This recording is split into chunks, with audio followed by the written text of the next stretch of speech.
Hello students, मैं doctor Renuka Verma अपने channel botany ज्ञान में आपका वेलकम करती हूं। आज जो टॉपिक हम पढ़ने जा रहे हैं ये है कंसेप्ट ऑफ क्लाइमैक्स। तो ये जो टॉपिक है ये भी इकोलॉजी से रिलेटेड है और आरपीएससी असिस्टेंट प्रोफेसर बॉटनी के पेपर फर्स्ट की यूनिट 9 का एक टॉपिक है, साथ ही साथ बीएससी और एमएससी में भी ये टॉपिक है। तो ये जो टॉपिक है जो कि इसका नाम है कंसेप्ट ऑफ क्लाइमैक्स, यही जो है सब कुछ अपने नाम से ही समझा देता है। तो ये क्या है और इसके कंसेप्ट से क्या चीजें निकल के आती हैं उसे आज हम देखने वाले हैं। तो इसको स्टार्ट करने से पहले अगर आप मेरे चैनल पर नए हैं तो प्लीज मेरे चैनल को सब्सक्राइब कर दीजिए और बेल बटन दबाकर नोटिफिकेशन स्टार्ट करना ना भूलें। और अगर आपको लगता है कि मेरे वीडियोस हेल्पफुल हैं तो इन्हें लाइक एंड शेयर जरूर करें। तो स्टार्ट करते हैं आज का टॉपिक कंसेप्ट ऑफ क्लाइमैक्स। देखिए क्लाइमैक्स क्या होता है। अगर एक मूवी की भी बात करते हैं तो क्लाइमैक्स वो सीन होता है जिसके बाद मूवी खत्म हो जाती है। तो ठीक उसी तरीके से क्लाइमैक्स शब्द जब भी यूज करते हैं तो हिंदी में उसके लिए एक वर्ड यूज किया जाता है चरम सीमा, यानी कि इससे ऊपर कुछ चेंजेस नहीं होंगे।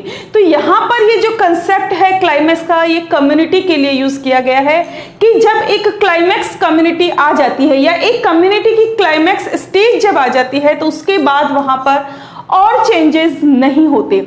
इसका बिल्कुल अपोजिट जो वर्ड है वो है प्लांट सक्सेशन या पादप अनुक्रमण। उसमें हमने क्या देखा था कि अलग अलग स्टेजेस में जो है कम्युनिटी जो है चेंज होती है और वो कम्युनिटी जो है अपनी आगे आने वाली स्पीसीज के लिए या कम्युनिटी के लिए वहां पर फेवरेबल कंडीशंस जो हैं वो करती है। और सबसे लास्ट की जो स्टेज है वो क्लाइमैक्स स्टेज कहलाती है, जिसके बाद और चेंजेस नहीं होते।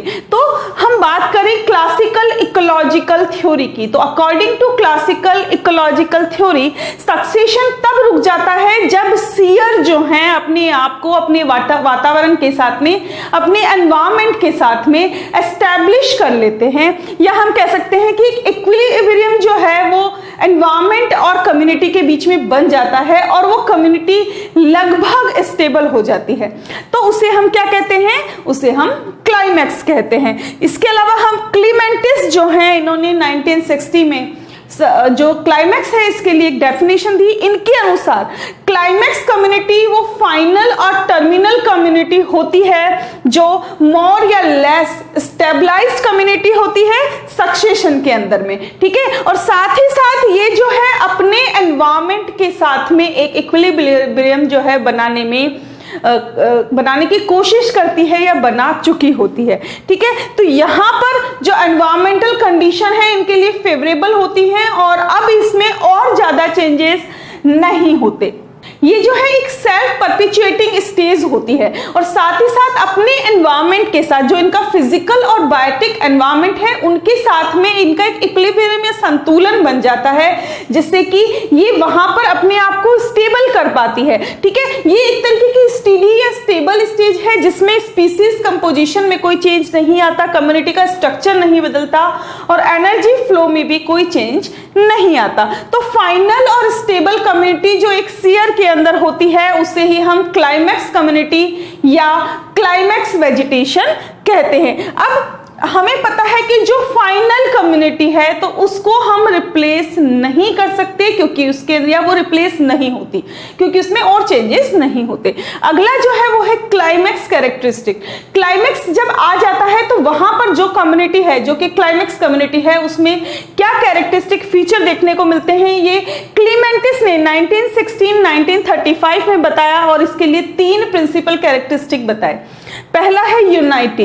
ये कहता है कि क्लाइमैक्स जो है वो एक यूनिट है और सभी की सभी स्पीसीज जो इसके अंदर हैं वो एक ऑर्गेनाइजेशनल यूनिट के रूप में काम करती हैं। यहाँ पर प्लांट की लाइफ और ग्रोथ फॉर्म्स जो हैं वो वहां के क्लाइमेट के टाइप को बताती है। जैसे कि हम कह सकते हैं कि क्लाइमैक्स एक यूनिट है और वो उस एरिया के क्लाइमेट की इंडेक्स के रूप में काम करता है। जैसे सिंपल सी चीज की अगर हम बात करें, जब हम यूज करते हैं वर्ड हाइड्रोफाइट, इसका मतलब वो प्लांट्स हैं जो कहां पाए जा रहे हैं, एक्वेटिक एनवायरनमेंट के अंदर पाए जा रहे हैं। तो जो क्लाइमैक्स कम्युनिटी है उसके अंदर जो ऑर्गेनिज्म या स्पीसीज या कम्युनिटी प्रेजेंट है उसका जो टाइप है या उसका जो कंपोजिशन है वो वहां के क्लाइमेट के बारे में भी बताता है।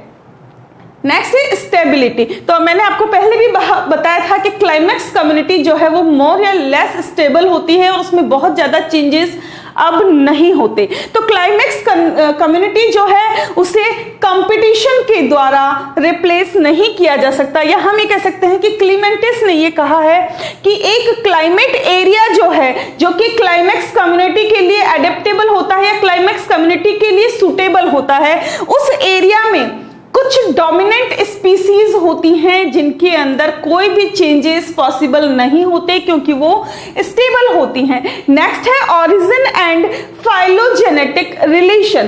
तो क्लाइमेक्स कम्युनिटी जो है वो एक ऑर्गेनिज्म के रूप में काउंट की जाती है या मानी जाती है, क्योंकि कम्युनिटी जो है वो बर्थ लेती है, फिर वो ग्रो करती है, डेवलप होती है और लास्ट में मैच्योर होकर के क्लाइमेक्स कम्युनिटी कहलाती है। क्लेमेंटिस जो हैं उन्होंने कम्युनिटी के लिए सुपर ऑर्गेनिज्म वर्ड का यूज किया।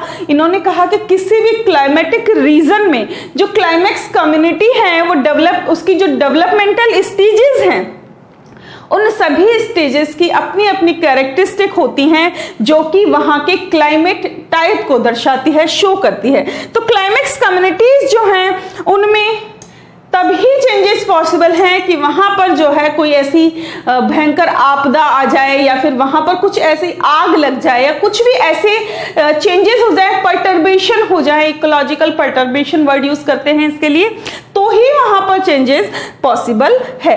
अन्यथा जो क्लाइमेक्स कम्युनिटी है उसमें बहुत ज्यादा चेंज नहीं आते। टाइम के साथ में भी वहां चेंज आ सकता है लेकिन वो बहुत ही रेयर होता है। अब है क्लाइमेक्स कम्युनिटी जो है इनके लिए कुछ कंसेप्ट दिए गए हैं, कुछ थ्योरीज दी गई हैं।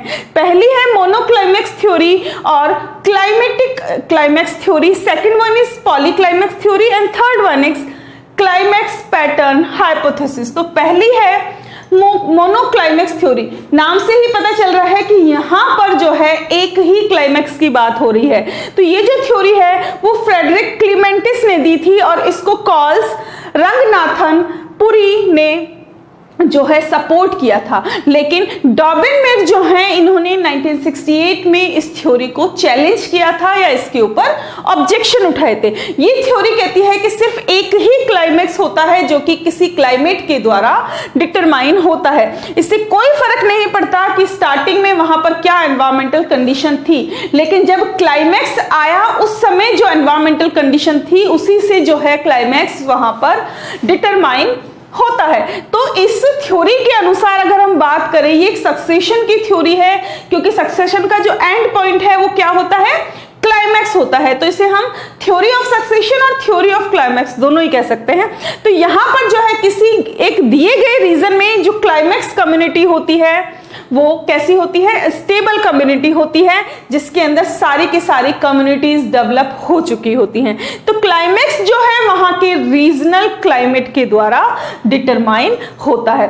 तो जो सक्सेशन की प्रोसेस है उसमें जो मॉडिफिकेशन होते हैं वो किससे होते हैं, एनवायरमेंट की वजह से होते हैं। इसके अलावा टोपोग्राफी में जो डिफरेंट आता है उसकी वजह से होते हैं, सॉइल का जो पेरेंट मटेरियल है उसकी वजह से होते हैं, बायोटिक फैक्टर अबायोटिक फैक्टर्स की वजह से जो है इसके अंदर चेंजेस होते हैं। तो जो वहां का पूरा होल एरिया है वो धीरे धीरे एक यूनिफॉर्म प्लांट कम्युनिटी से कवर हो जाता है। जैसे कि हमने सक्सेशन में देखा था कि एक बेयर एरिया के अंदर पहले कोई एक स्पीसीज आती है, वो स्पीसीज ग्रो करती है, फिर उसकी डेथ हो जाती है, वो वहां की जो सॉइल है उसमें चेंजेस लेके आती है, फिर दूसरी कम्युनिटी आती है। तो इस तरीके से क्या होता है, धीरे धीरे वो जो बेयर एरिया था वो यूनिफॉर्म प्लांट कम्युनिटी से कवर हो जाता है। जो दूसरी कम्युनिटीज वहां पर क्लाइमैक्स कम्युनिटी के अलावा प्रेजेंट है उन्हें हम सब ऑर्डिनेट कम्युनिटीज कहते हैं क्योंकि वो क्लाइमैक्स कम्युनिटीज के ऊपर डिपेंड रहती हैं। तो सब ऑर्डिनेट कम्युनिटीज जो हैं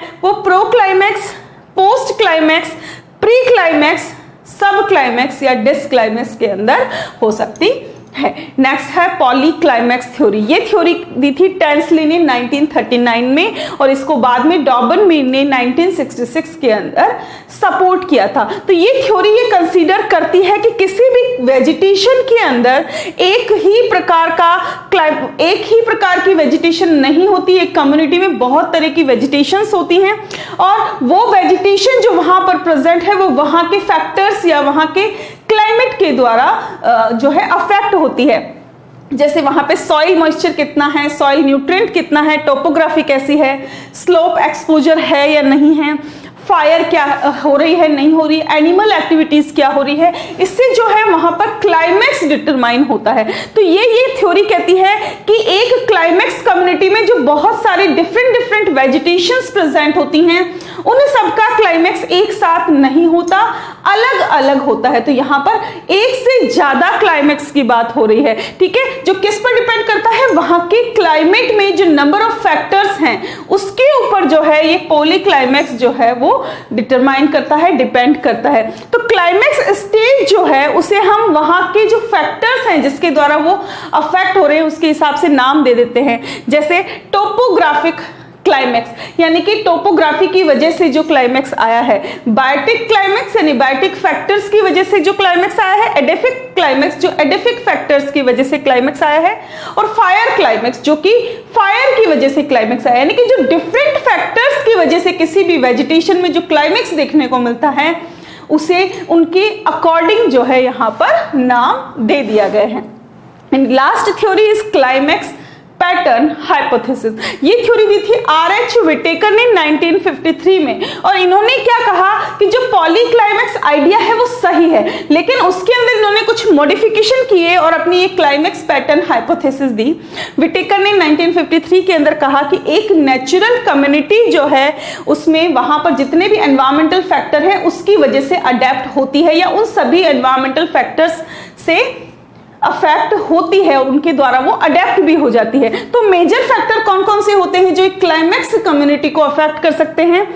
प्रत्येक जो भी स्पीसीज उस क्लाइमेक्स कम्युनिटी में प्रेजेंट है उनका जेनेटिक स्ट्रक्चर, वहां का climate, site, soil, biotic factors जैसे एनिमल्स की activity, fire, wind, availability of plant and animal species and chances of dispersal. तो ये सारे जो फैक्टर्स हैं वो एक क्लाइमेक्स वेजिटेशन को अफेक्ट करते हैं या वेजिटेशन की क्लाइमेक्स को अफेक्ट करते हैं। तो इस थ्योरी के अनुसार अगर हम बात करें तो क्लाइमेक्स कम्युनिटीज जो हैं उनमें जो पॉपुलेशन का पैटर्न होता है वो वेरी करता है और वहां का जो टोटल एनवायरमेंट है उसके अनुसार वो पॉपुलेशन का पैटर्न वेरी करता है। अब हम बात करते हैं टाइप्स ऑफ क्लाइमेक्स। तो पहला है क्लाइमेटिक क्लाइमेक्स या वातावरणीय चरम। तो ये क्लाइमेक्स जो है इसमें जो सक्सेशन के बाद क्लाइमेक्स कम्युनिटी आती है वो क्लाइमेट के द्वारा ही डिटरमाइन होती है और इसीलिए जो है इसको क्लाइमेटिक क्लाइमेक्स कहते हैं। यहां पर एक कम्युनिटी का सिर्फ एक ही क्लाइमेक्स होता है, इसलिए मोनोक्लाइमेक्स भी इसको हम बोल सकते हैं। Next one is edaphic climax. ये क्लाइमेक्स कम्युनिटी जो है वो एडेफिक फैक्टर यानी कि सॉइल रिलेटेड जो फैक्टर्स होते हैं उसके द्वारा ये क्लाइमेक्स डिटरमाइन होता है। तो एडेफिक फैक्टर्स कौन कौन से हो सकते हैं? Soil moisture, topography, soil texture और सॉइल न्यूट्रिएंट। यानी कि जब सॉइल रिलेटेड फैक्टर्स की वजह से जब क्लाइमेक्स आता है तो उसे हम एडेफिक क्लाइमेक्स कहते हैं। Next one is catastrophic climax यानी कि प्रलयंकारी चरम सीमा। यानी कि जो भी किसी कम्युनिटी के अंदर कैटास्ट्रॉफिक इवेंट्स हो रहे हैं उसकी वजह से अगर किसी कम्युनिटी के अंदर क्लाइमेक्स आ रहा है, जैसे कि वाइल्ड फायर हो गया, स्नोफॉल हो गया या फ्लूड्स हो गए आ गए, तो उस वजह से अगर किसी कम्युनिटी में क्लाइमेक्स आ रहा है तो उसे हम कैटास्ट्रॉफिक क्लाइमेक्स कहते हैं। तो कैटास्ट्रॉफिक क्लाइमेक्स जो है इनके जो फैक्टर्स हैं वो किसी भी कम्युनिटी को कंप्लीटली रिप्लेस कर सकते हैं और वहां पर वो एरिया बेयर हो जाता है और फिर वहां पर नए सिरे से सक्सेशन शुरू होता है और नई स्पीसीज आकर वहां पर इन्वेड करती है या इन्वेजन करती है। Next one is disclimax जिसे हम बोलते हैं अव्यवस्थित चरम सीमा। जब एक स्टेबल कम्युनिटी जो है जो कि ना तो क्लाइमेट की वजह से ना ही एडेफिक फैक्टर की वजह से जिनमें क्लाइमेक्स आया है, जब मनुष्यों के द्वारा या जो ह्यूमंस हैं उनके द्वारा मेंटेन होती है या उनके जो डोमेस्टिक एनिमल्स हैं उनके द्वारा वहां पर अगर कोई क्लाइमेक्स मेंटेन हो रहा है तो उसे हम डिस्क क्लाइमेक्स कहते हैं। इसको डिस्टर्बेंस क्लाइमेक्स भी कहते हैं और इसको एंथ्रोपोजेनिक सब क्लाइमेक्स भी कहते हैं क्योंकि एंथ्रोपोजेनिक का मतलब होता है मैन जनरेटेड और human generated. Next one is सब क्लाइमेक्स यानी कि उप चरम सीमा। तो ये वो स्टेज होती है सक्सेशन की जो क्लाइमेक्स से जस्ट पहले आती है। तो क्लाइमेक्स से जस्ट पहले की जो स्टेज है उसे हम सब क्लाइमेक्स कहते हैं। नेक्स्ट है प्री क्लाइमेक्स और पोस्ट क्लाइमेक्स, पूर्व चरम सीमा और पश्च चरम सीमा। तो कुछ एरियाज में क्या होता है, कम्युनिटीज जो होती है क्लाइमेक्स कम्युनिटीज, उनके अंदर क्लाइमेटिक कंडीशन की वजह से चेंजेस आते हैं या वो डेवलप ही वहां के क्लाइमेट की वजह से होती है। तो कम्युनिटी में जो लाइफ फॉर्म है अगर वो लोअर है तो वहां पर जो है क्लाइमेटिक क्लाइमेक्स देखने को मिलेगा जिसे हम प्री क्लाइमेक्स कहते हैं। और एक कम्युनिटी जहां पर लाइफ फॉर्म ज्यादा है, हायर है, तो वहां पर जो है एक्सपेक्टेड जो क्लाइमेटिक क्लाइमेक्स होगा उसे हम पोस्ट क्लाइमेक्स कहते हैं। तो यहां पर जो ध्यान रखने वाली चीज है कि कम्युनिटी में लाइफ फॉर्म कैसी है। तो कम्युनिटी में अगर लाइफ फॉर्म कम होती है इसका मतलब वो प्री क्लाइमेक्स कम्युनिटी है, और अगर वहां पर लाइफ फॉर्म हायर होती है तो इसका मतलब वो पोस्ट क्लाइमेक्स कम्युनिटी है। अब हम बात करते हैं एक क्लाइमेक्स कम्युनिटी की क्या स्पेसिफिक कैरेक्टरिस्टिक होती है। पहली चीज तो ये कि क्लाइमेक्स कम्युनिटी में जो वेजिटेशन होती है वो वहां की एनवायरमेंटल कंडीशन को टॉलरेट कर सकती है, उसके प्रति कंप्लीटली अडेप्टेबल होती है। इसके अलावा जो क्लाइमेक्स कम्युनिटी की वेजिटेशन होती है उनमें हाई इकोलॉजिकल एम्पलीट्यूड देखने को मिलता है। ये जो है इनके अंदर आपको बहुत सारी रिच बायोडाइवर्सिटी या रिच स्पीसीज डाइवर्सिटी या स्पीसीज कंपोजिशन आपको देखने को मिलेगा। जो क्लाइमेक्स कम्युनिटी होती है उसमें आपको एक बहुत ही अच्छा कॉम्प्लेक्स फूड चेन सिस्टम या फूड वेब जो है वो देखने को मिलेगी।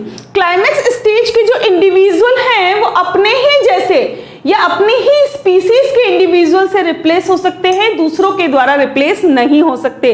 क्यों? क्योंकि यहां पर जो स्पीसीज का कंपोजिशन है वो स्टेबल हो चुका है, इक्विलिब्रियम के अंदर है। तो सेम स्पीसीज के इंडिविजुअल उनको रिप्लेस कर सकते हैं, दूसरे नहीं कर सकते।